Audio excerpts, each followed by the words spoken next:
முதலமைச்சர் இங்கோடு நிக்கல, பாசிச பாஜக அரசு. அதற்கு நாம பதில் சொன்னா முதலமைச்சர் சொல்றாரு, ஆளுநரும் இருக்கணுமா அண்ணாமலை இருக்கணுமா, 2 பேர் இருக்கணுமா. பாருங்களேன் அநியாயத்தை பாருங்க. ஒரு மனிதனுக்கு எப்ப வாய்க்கொழுப்பு அதிகமாகிறதோ அந்த மனிதனுடைய அழிவு ஆரம்பமாகிறது என்கிறது பொருள். வாய்க்கொழுப்பு அதிகமான இதெல்லாம் ஆணவத்தினுடைய உச்சம், ஆணவத்தினுடைய உச்சம்.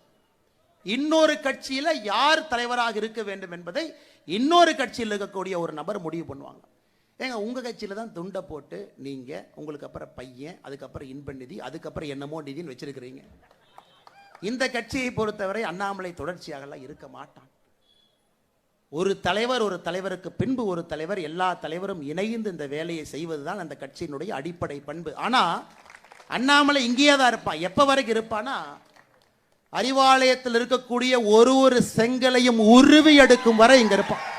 உருவி எடுக்கும் வரை.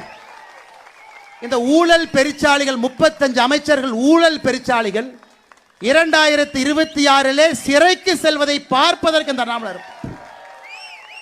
அதுவரை நிச்சயமா இருப்பான். அதுல உங்களுக்கு எந்த சந்தேகமும் வேண்டாம்.